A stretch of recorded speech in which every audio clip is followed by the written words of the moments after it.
Bismillah, Assalamualaikum warahmatullahi wabarakatuh.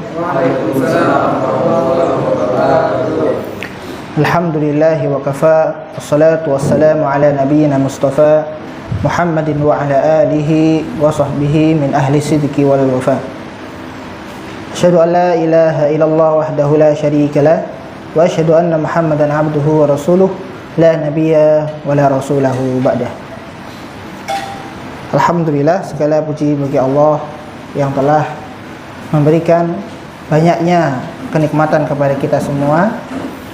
Ustadz gak bosan-bosannya untuk selalu mengingatkan diri pribadi maupun kepada anak-anak Al-Fatih sekalian, selalu bersyukur kepada Allah Subhanahu wa taala. Karena dengannya syukur ya, itu menambah derajat kita di sisi Allah. Mungkin banyak sekali orang yang diberikan nikmat sama Allah. Allah memberikan nikmat gak hanya kepada orang-orang tertentu, tapi seluruh umat manusia. Tetapi apa yang membedakan antara orang beriman dengan orang yang tidak beriman adalah mensyukuri nikmat Allah. Jangan sampai mengkufuri. Nah, ini nanti selaras dengan surat yang kita akan bahas. Kecilin sedikit coba. Sini. Ya, gedein lagi. Ya, jadi insya Allah kita akan membahas surat yang dimana banyaknya orang yang sudah diberikan nikmat oleh Allah Subhanahu wa taala yang besar sekali, tetapi ia mengkufurinya. Nah, ini kita wajib berlindung dari sifat-sifat kufur nikmat. Maka kita terus berdoa serta berharap ya, agar kita dimasukkan Allah menjadi orang-orang yang pandai bersyukur. Amin ya rabbal alamin. Salat serta salam tercurahkan kepada Nabi kita Nabi Muhammad sallallahu alaihi wasallam, para keluarganya, begitu juga para sahabat-sahabat yang mulia, begitu pula orang-orang yang rindu dan mengikuti sunnahnya serta berharap syafaatnya di yaumul kiamat kelak. Alhamdulillah, kemarin kita telah membahas surat Al-Maun ya. Tentang apa Al-Maun? Tentang orang-orang yang mendustakan agama atau orang-orang yang munafik, orang yang beriman tetapi tidak totalitas. Nah, ini tidak boleh ya, karena kalau iman ya udkhulu fis-silmi kafah, masuklah Islam secara kafah. Maka di sini juga ada pertanyaan ya, bagaimana agar sholat kita khusyuk. Nah, ini penting karena sholat adalah tolak ukur dari segala perbuatan yang ia lakukan. Kalau sholatnya baik, maka semua urusannya baik. Kalau hal sholat saja dia luput atau lalai, maka urusan yang lain juga jadi berantakan sholatnya ya. Maka di dalam hadis yang lain disebutkan bainar rajul wa bainal kuf tarkus sholat, antara laki-laki, antara seseorang dengan kekafirannya itu hanya terletak dalam sholatnya. Coba saja, ketika orang itu mengaku sholat tidak wajib, boleh sholat, boleh hendak. Sholat bukan perintah Allah, sholat bukan sebuah kewajiban, sudah kafirlah dia. Ya, maka hati-hati dalam sholat. Maka itulah hal yang penting yang kita harus tahu, bagaimana khusyuknya dalam sholat. Yang pertama adalah hendaknya kita jadikan sholat ini adalah ritual ya, atau hubungan kita dengan Allah Subhanahu wa taala. Kita berjumpa dengan Allah Subhanahu wa taala. Karena kalau kita lihat tafsir surat Al-Fatihah, ketika hamba mengucapkan iyyaka na'budu dan lain sebagainya, Allah langsung menjawab. Ya, Allah langsung menjawab. Berarti ini ada interaksi hamba dengan Tuhannya. Kalau yang tidak merasakan interaksi itu, nah itu berarti kita tidak khusyuk. Ya. Maka kalau sholat benar-benar ya Allah, ini Allah sedang melihat kita, Allah sedang melihat amalan kita. Maka kalau sholatnya baik, insya Allah ya. Kemudian yang kedua, yakinilah bahwasanya sholat adalah penggugur dosa-dosa yang kita lakukan. Bahkan kalau kita sholat 5 waktu, Allah akan membersihkan dosa-dosa kita ya, dengan sungai-sungai yang Allah siapkan ya. Contoh dari subuh ke zuhur ya, ada yang jamin kita tidak bermaksiat kepada Allah? Ya, tidak. Ada amalan dohir, ya, baik itu perbuatan maupun perkataan, ada amalan batin yang kita tidak tahu, terkadang terlepas, khilaf. Ada yang jamin nggak waktu dekat misalnya duhur ke asar atau maghrib ke isya tanpa bermaksiat kepada Allah? Ada yang jamin? Nah, kalah itu sholat itu penting. Ya. Maka bukan hanya sholat fardu saja yang 5 waktu, ditambah dengan sholat nawafil yang lain. Karena sholat adalah sebagai mengukur dosa. Dan juga yakini sholat adalah mencegah dari apa? Tanha anil fasya, dari perbuatan yang kecil, dari perbuatan yang tidak baik, dari perbuatan kejahatan. Nah ini. Tapi saat ada juga orang sholat merampok juga. Nah, berarti dia tidak kualitas sholatnya dipertanyakan. Tidak bagus sholatnya, tidak sempurna sholatnya. Karena dengan sholatnya tidak bisa merubah sikapnya. Padahal kalau kita betul-betul sholat, ya habis sholat itu seperti bersih, ya, dosa terhapuskan dan kemudian amalan ditetapkan, amal baiknya. Nah ini penting sholat. Kemudian selanjutnya adalah mentadabburi bacaan-bacaan sholat. Allahu Akbar. Yakinilah bahwasanya Allah itu besar dan lain sebagainya. Jadi kalau masih sholat kau membayangkan tidak punya uang, tidak bisa ini, tidak bisa itu, berarti kalah itu. Allah kalah dengan itu. Semestinya kalau sudah sholat, sudah semua bisa diselesaikan oleh Allah. Yang penting kita berusaha dan tawakal. Nah, seperti itu. Nah, jadi lebih mantap hatinya kalau sholatnya ditadaburi, ya kan? Subhana. Nah, jadi mensucikan Allah Subhanahu Wa Taala di setiap rukuk dan sujudnya. Nah, itu ditadaburi. Ya, kalau cuma baca saja tanpa tadabbur, ya nanti nilai dalam sholat itu tidak dapat. Yang terakhir adalah coba kita jadikan sholat yang kita laksanakan itu adalah sholat yang terakhir. Contoh sholat subuh, kita anggap duhur kita tidak sholat, alias apa? Mati sudah menjemput kita. Jadi ini sholat terakhir kita, sholat terakhir saya, berarti harus dimaksimalkan. Nah ini runtutan-runtutan usaha-usaha agar sholat kita khusyuk. Nah, gitu. Dan kita masuk ke surat Al-Kautsar. Al-Quraisy. Ini ngetes supaya kalian ngantuk apa enggak. Ya, kalau Al-Kautsar oh iya. Tapi alhamdulillah Al-Kautsar Al-Quraisy. Jadi ngetes kalau kalian enggak ngantuk. Ya. Nah, maka seperti dalam mukadimah tadi, ya, kita telah sampaikan, kita akan membahas potret orang yang tidak bersyukur atau mengkufuri nikmat Allah. Ya, itu Quraisy, suku Quraisy. Tapi sebelum kita masuk, kita akan sampaikan beberapa hal. Yang pertama, ya, Allah Subhanahu Wa Taala di dalam Al-Quran itu banyak bercerita, banyak mengkisahkan sesuatu, baik itu rasul-rasul, baik itu orang soleh, baik itu orang yang durhaka sama Allah, maupun hewan pun juga dikisahkan sama Allah. Maksudnya untuk apa? Maksudnya untuk apa? Allah menceritakan itu.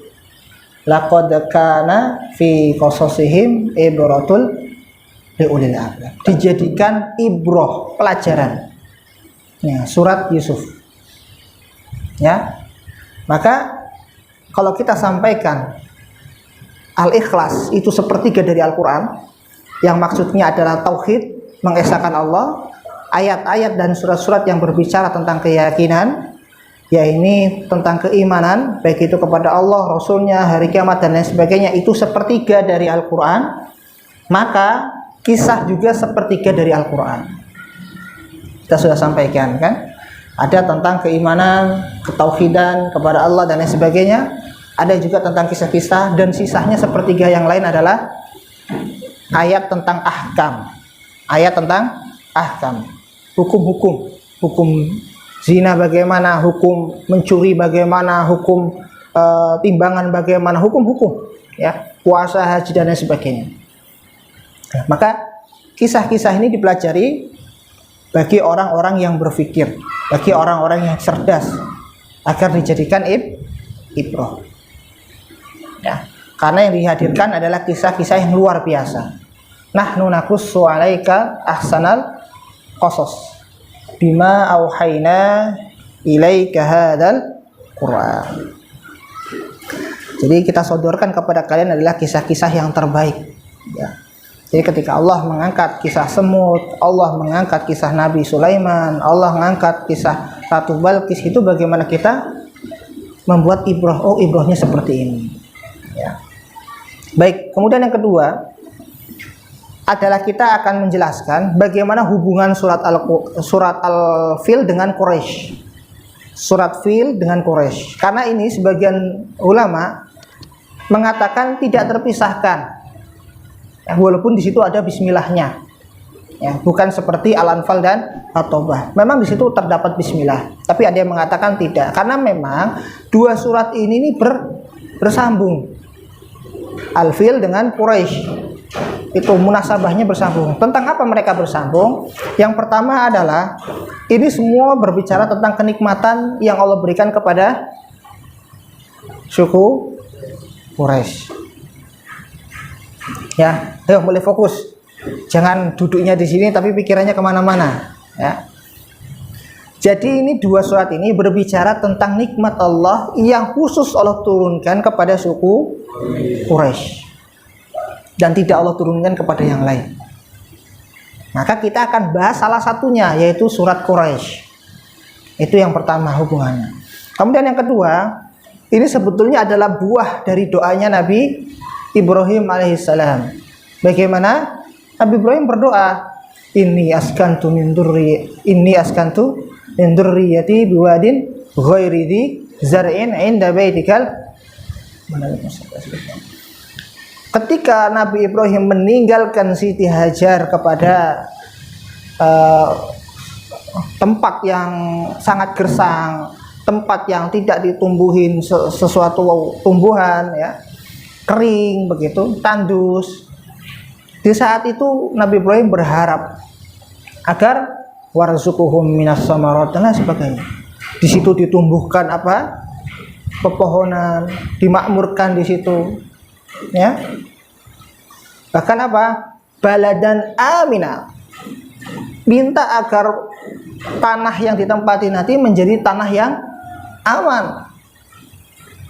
Secara tidak langsung ketika kita melihat surat Ibrahim itu ayat 35 sampai 3 ayat selanjutnya, itu menjelaskan harapan-harapan besar nanti sepeninggalan Nabi Ibrahim akan tumbuhlah keturunan-keturunan yang luar biasa di sana. Jadi luar biasa. Rasulullah Shallallahu Alaihi Wasallam ini disiapkan betul tempatnya, ya, oleh siapa? Nabi Ibrahim. Tepatnya oleh Allah melalui Nabi Ibrahim. Nah, inilah hubungannya. Maka ketika Nabi Muhammad, ya, diselamatkan, ya, dari kesyirikan, kemudian kota itu padahal banyaknya orang-orang yang berbuat syirik, ya, banyaknya orang-orang yang melakukan kejahilan, tapi Rasulullah diselamatkan, itu bukan lain dan bukan yang alasan yang lain kecuali ini adalah harapan besar doa Nabi Ibrahim. Bahkan ketika Raja Abraha ingin menyerang Ka'bah, bukan berarti Allah Subhanahu wa taala menolong orang-orang musyrik. Tetapi Allah tahu bahwasanya nanti ada nabi dan ada rasul yang lahir di kota itu. Ya. Nah, ini luar biasa. Maka inilah spesialnya Quraisy. Spesialnya suku Quraisy. Ya. Maka nikmat-nikmat ini kita akan lihat banyak sekali. Seperti Allah memilih kaum atau suku Quraisy ini yang nanti ada di sana nabi, yang nanti di sana ada pelanjutnya ini Khulafaur Rasyidin, ya. Dan suku inilah yang Allah makmurkan yang tadinya kekurangan dengan sebuah perdagangan kemana? Ke Syam dan ke Yaman, dan kemudian dan lain sebagainya, banyaknya nikmat Allah yang dikasihkan kepada suku Quraisy. Ya. Maka sebelum kita masuk, kita harus tahu suku Quraisy itu siapa. Ya, suku Quraisy itu siapa?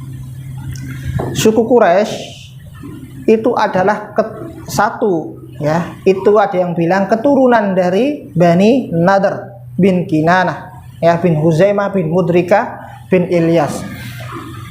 Bani Nadr. Jadi kalau ada keturunan Rasulullah bin ketemu Bani Nadr, nah semua Bani Nadr itu suku Quraisy. Ya, Bani Nadr bin Kinanah. Jadi ada Kinanah ini punya banyak keturunan, Bani. Salah satu Bani dari keturunan Kinanah ini ada namanya Bani Nadr. Nah, Bani Nadr ini adalah nanti yang dipilih oleh Allah menjadi suku Quraisy. Jadi nanti Bani Nadr bawahnya banyak Bani. Nah, semua itu suku Quraisy. Tapi yang kedua, bahwasanya suku Quraisy ini dari Bani Fihr. Nah, Fihr bin Malik bin Kinanah. Jadi semua Bani Fihr itu suku Quraisy. Jadi Bani di bawah Bani Fihr. Yang pendapat yang kedua, pendapat yang pertama adalah di bawah Bani Nadr. Inilah suku Quraisy yang kemuliaannya Allah Subhanahu wa taala yang langsung memilihnya. Kenapa demikian? Ya, ini di dalam hadis Rasulullah diriwayatkan oleh Imam Al-Bukhari dan Muslim.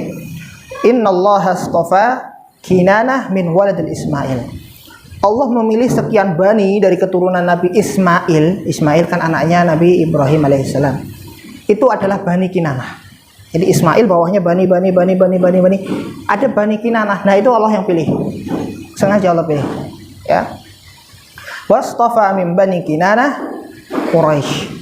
Dan Allah memilih di antara banyaknya Bani Kinanah ini adalah Quraisy, suku Quraisy. Wastafa min Quraisy Bani Hashim. Tetapi Allah juga memilih dari banyaknya suku Quraisy, ya. 4 khalifah ini dari Quraisy, tapi ada yang dari Bani Tamim, ada yang dari Bani Umar Bani Adi, ya. Tapi banyaknya bani ya di dalam suku Quraisy, Allah memilih Bani Hashim. Ya.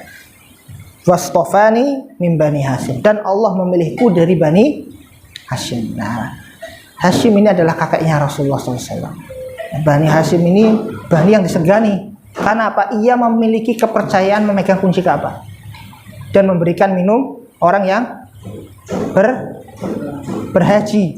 Dulu udah ada haji, udah ada sedekah, ada sholat, ada tawaf, ada. Cuma tidak sebenar ketika Rasulullah sudah memurnikan semua ibadah itu, ya, masih salah. Maka inilah pentingnya pemurnian ibadah hanya kepada Allah Subhanahu wa taala. Nah, kemudian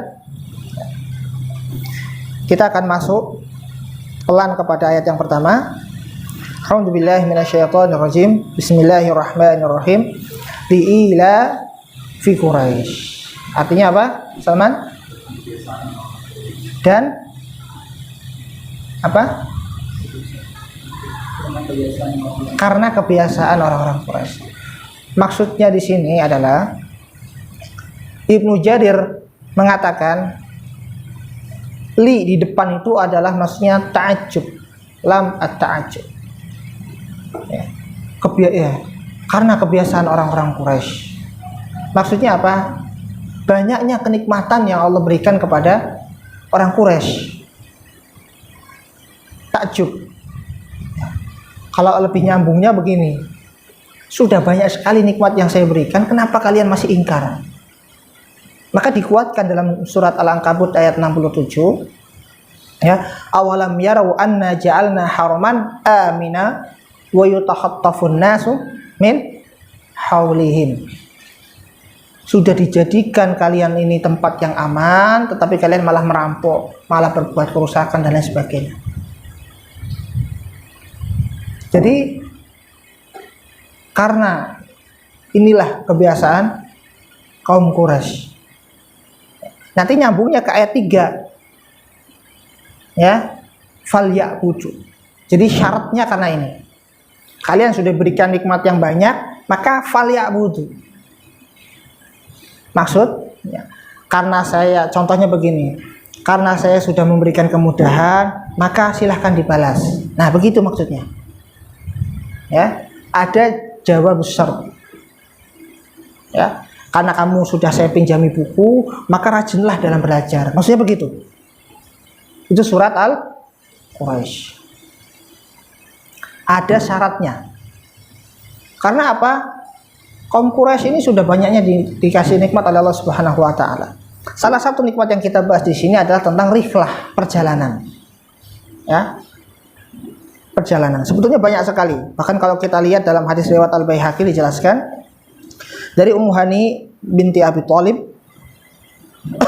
dia berkata, "Anna Rasulullah sallallahu alaihi wasallam qala," Rasulullah berkata, "Faddalallahu Quraisy bisab'i khilal." Kaum Quraisy dimuliakan dengan 7 sebab. Yang pertama, anni minhum. Bahwasanya Rasulullah dari mereka. Dari suku Quraisy. Coba, udah dikasih tempat yang mulia, tempat yang makmur, malah ada Rasulullah di sana, keturunannya Nabi Ibrahim dan Ismail.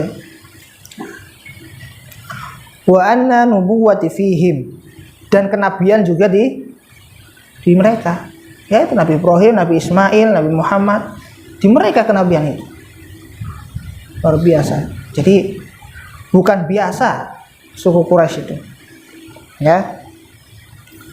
Wal hijabatu wasyiqayata fihim, dia yang menjadi tuan rumah Ka'bah, tempat peribadatan dan tempat yang dihormati seluruh bangsa, ya. Syikoyah, bahkan ia yang sering memberi minum ketika orang ke sana. Jadi tuan rumah maksudnya. Ini kemuliaan, ya. Wa annallah nasarahum 'alal fil, Allah menolong dia dari pasukan gajah. Luar biasa. Yang kelima. Yang keenam, wa annahum abadullah 10 sinin la ya'budu ghairuhu, dan ia beribadah kepada Allah 10 tahun tanpa beribadah ke yang lain.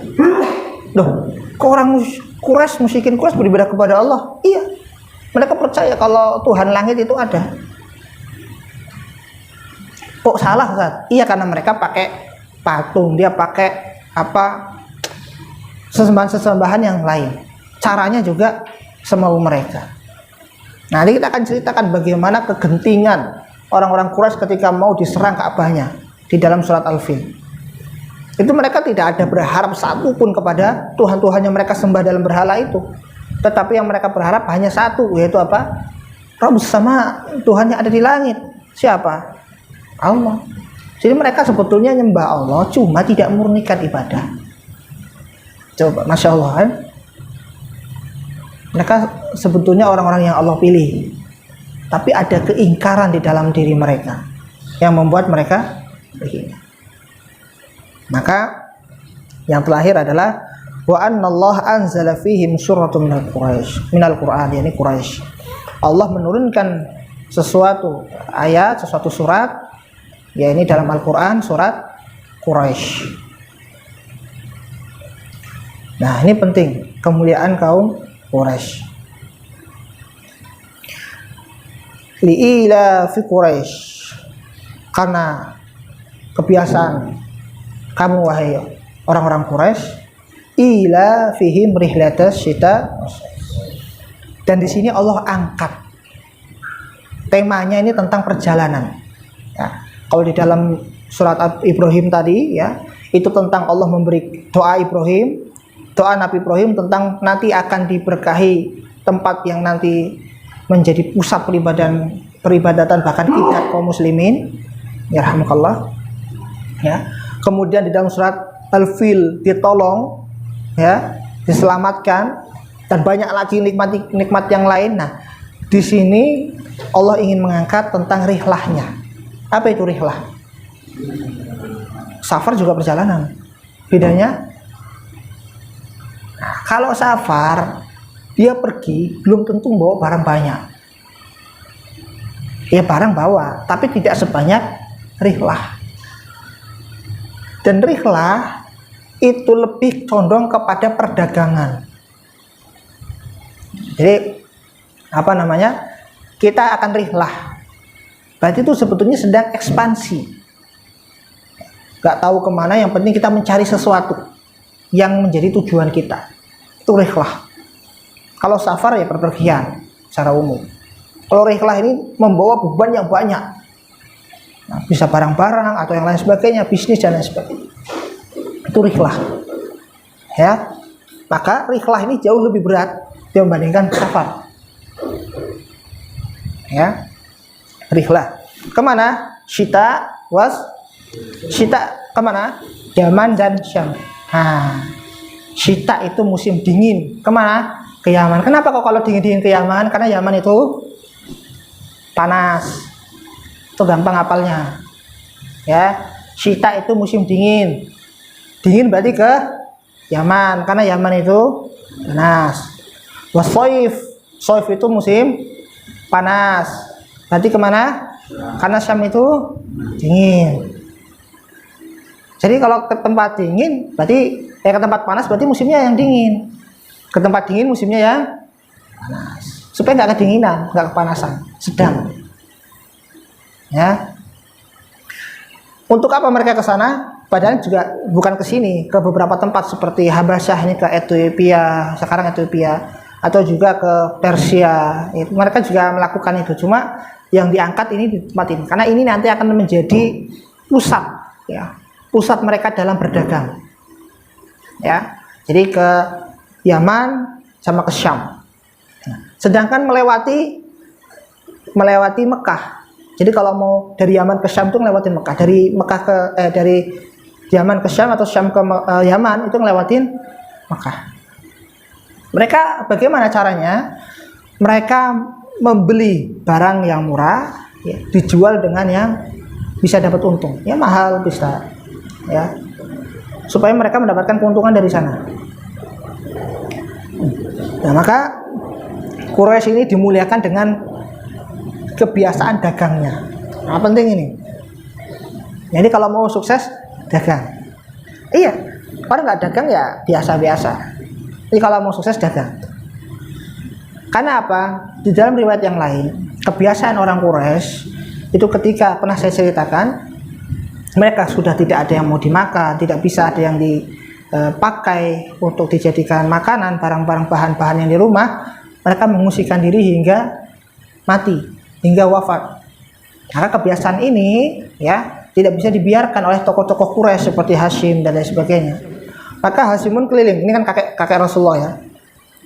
Hashim pun keliling ya mencari peluang bagaimana barang-barang ini bisa terjual, diambil murah, dijual dan lain sebagainya dengan pemuka Quraisy yang lain. Maka inilah dimulai dari rihlahnya, dimudahkan sama Allah. Kenapa kok dimudahkan? Karena suku Quraisy itu memang suku yang dia itu disegani dan ditakuti. Suku Quraisy itu disegani dan ditakuti. Maka namanya saja Quraisy. Quraisy itu sebetulnya ada yang mengatakan satu dari nama seseorang dijadikan nama kabilah. Ada yang mengatakan dia itu dari kata Quraisy, Kirs atau Kors, yang berarti makhluk laut atau ikan ya. Tapi dia itu ikan yang raksasa. Jangankan ikan yang takut, yang mau ngambil ikan jadi juga takut. Manusia juga takut. Maka Quraisy ini adalah seperti hewan, kalau ditafsir malah ikan hiu gitu ya. Karena ikan yang ditakuti, ya, makhluk yang ditakuti oleh sebangsanya, bahkan manusia pun takut. Itu Quraisy. Kors. Jadi kenapa kok jadi Quraisy? Ya dia pakai tashir. Tashir ini contoh seperti apa? Karim jadi Quraim gitu. Terus jadi Ubaid gitu ya. Jadi apalagi misalnya Utsman, Usaim gitu. Saimin jadinya. Ya jadi di tasghir, isim tasghir. Fadil jadi Fudail, nah begitu. Jadi di tasghir. Kors atau Kirs jadi Quraisy.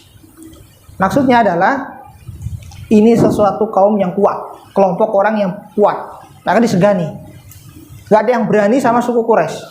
Kalau yang lainnya, kabilah-kabilah yang lainnya dagang, udah nyampe rumah nggak dapat apa-apa. Dan ambil barang, nyampe tengah jalan ada yang merampok, begal, mencuri dan lain sebagainya. Kabilah lain juga datang bawa apa? Mau beli barang modalnya diambil dulu dan lain sebagainya. Kalau Quraisy nggak ada yang berani. Bahkan yaitu para pemuka Quraisy mengadakan perjanjian dengan kabilah-kabilah yang lain, maksudnya kalau ada nanti dari golongan kami yang lewat, jangan sampai disakiti. Karena kalau berani nyakitin, wah luar biasa efeknya. Kenapa? Mereka sudah pada tahu bahwasanya yang bisa ngalahkan raja bengis, jahat, yang kuat, ya ini Abraha siapa? Quraisy. Bagi mereka begitu. Padahal kan itu Allah yang nolong. Tapi di bangsa Arab taunya Quraisy yang ngalahkan. Maksud walaupun bukan langsung ngalahkan, ini ada ababil. Macam-macam sama suku Quraisy, ada ababil turun nanti. Nah, padahal Allah yang nolong. Cuma sejak itu nanti persemaikan kita kan mundur nih. Harusnya Al-Fil dulu baru Quraisy, tapi tidak masalah. Ya. Jadi sejak surat Al-Fil, sejak kejadian itu, ya, maka apa? Bangsa Arab takut dan segan kepada suku Quraisy. Ini suku yang bukan biasa ini, karena dekat dengan Sang Pencipta. Nah, tuh begitu. Tapi kalau kita lihat, ya mereka masih merampok, mereka masih apa? Dan lain sebagainya, membunuh anak-anak dan lain sebagainya, menindas yang lemah. Ini kebiasaan. Ila fihim rihlatas syita was-saif. Itulah rihlah di musim dingin dan di musim panas, ke Yaman dan ke Syam. Maka ya, ada syaratnya. Kalau engkau mau jadi mulia, wahai kaum Quraisy, falya'budu rabb hadzal bait. Maka beribadahlah kepada Rabb yang punya ini, yang punya Ka'bah ini, yang punya Baitul Haram ini. Disuruh begitu. Ya. Kalau kemarin kita bahas surat Al-Kautsar itu tentang nikmat yang luar biasa kepada Nabi kita, Nabi Muhammad, kemudian juga kepada kaum muslimin secara umum. Tetapi apa? Di sini adalah membahas bahwasanya nikmat yang Allah berikan kepada suku Quraisy. Tetapi apa yang mereka balas? Mereka masih saja ingkar.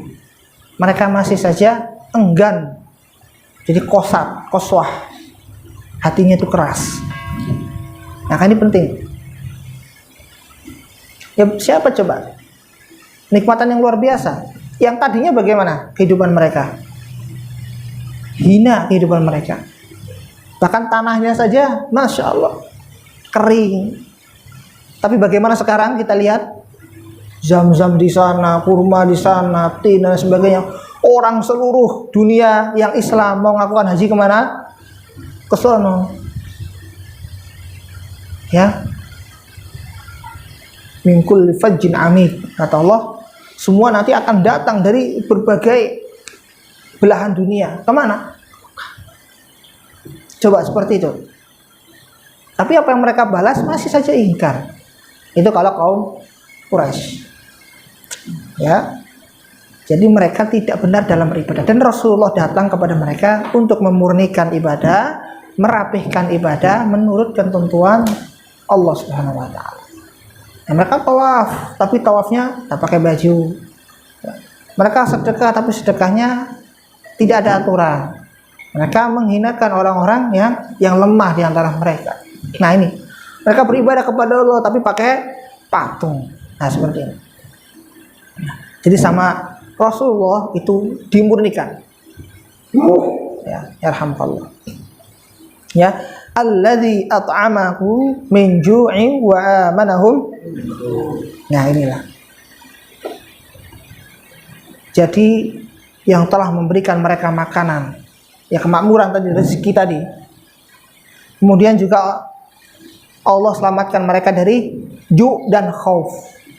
Ju' ini lapar, mereka sekarang sudah makmur, tapi mereka lupa sama Allah. Khauf itu takut. Ini ada hubungannya nih dengan ketakutan mereka ketika berjumpa dengan pasukan gajah. Sudah nggak takutin mereka. Karena bangsa Arab pada takut ke suku Quraisy. Nah, pelajaran dan hikmah yang bisa kita ambil. Terkadang Allah Subhanahu wa taala memberikan nikmat banyak kepada kita semua. Mondok sudah dimasakkan, sudah dikasih fasilitas ustadz yang cukup, sudah diberikan fasilitas tempat yang nyaman, ya. Bahkan kemudahan-kemudahan yang lain dalam hidup kita. Tetapi apakah kita masih belum bisa bersyukur? Atau kita sudah mulai mensyukurinya walaupun belum semuanya yang kita syukuri? Atau malah jauh kita ingkar kepada sang pemberi nikmat itu? Nah, ini kan bisa jadi catatan. Ya. Jadi, ya, kalau kita beribadah ada rasa syukur, itu lebih semangat. Ya. Kalau suku Quraisy ini demikian dikasih oleh Allah Subhanahu wa taala nikmatnya masih aja begitu, ya. Dan kita jangan ikut-ikutan yang seperti itu. Ya, misal ada seorang yang berilmu yang Allah datangkan kepada diri kita, ya. Bagaimana kita menyikapinya, mensyukurinya? Apa kita cuma bilang alhamdulillah? Ya tidak juga. Tetapi apa? Gali ilmu orang yang Allah kirimkan kepada kita itu. Seperti itu. Allah mengirimkan teman baik kepada kita, bukan hanya alhamdulillah saja, tetapi apa? Syukuri dengan cara kita mempertahankan hubungan baik dengan orang baik ini. Ya. Fa'allafa baina qulubikum fa asbahtum bihi. Banyak suku-suku yang dulu terpecah-pecah, bermusuhan, tetapi apa? Islam menyatukan mereka. Ya, seperti Aus dengan Khazraj. Itu Masya Allah tuh. 20 tahun lebih mereka Islam datang, ya kan? Menyatukan diri mereka. Muhajir dengan Ansor yang tidak kenal, yang seperti apa kan? Sini dari Mekah, sini di Madinah, Allah satukan karena keimanan. Nah, ini syukur itu adalah bukti kita terima akan nikmat Allah Subhanahu wa taala. Alhamdulillah. Nah, mungkin itu yang dapat kita sampaikan. Jadi inilah kemuliaan suku Quraisy yang insya Allah ketika di pertemuan selanjutnya kita akan bahas surat Al-Fil tentang bagaimana Allah menyelamatkan suku Quraisy. Jadi bisa artikan kalau antum sudah diberikan kemudahan dalam bertolabul ilmi, menuntut ilmu, menghafal Quran, gunakan baik-baik nikmat itu. Ya, bukan berarti kita pinter, bukan berarti kita hebat, tetapi Allah yang memilih kita untuk mengemban amanah itu. Ya, bukan kaum Quraisy itu luar biasa, tetapi memang Allah memilihnya untuk mengemban amanah, yaitu apa? Menjadikan penerus nanti Rasulullah. Ini makanya masa-masa itu susah, ya, sampai nanti betul-betul Mekah dan Madinah ini menjadi pusat peradaban Islam di sana. Yang banyaknya tadinya orang mendurhakai Allah dan Rasulnya. Ini kisahnya panjang dan kita sudah bahas di surat An-Nasr tentang pertolongan yang nyata. Demikian yang dapat kita sampaikan. Kita akhiri dengan hamdalah dan doa kifatul majelis. Qulu qouli hada astaghfirullah lakum. Assalamualaikum warahmatullahi wabarakatuh. أشرق دربي بالقرآن فشكرا يا رباه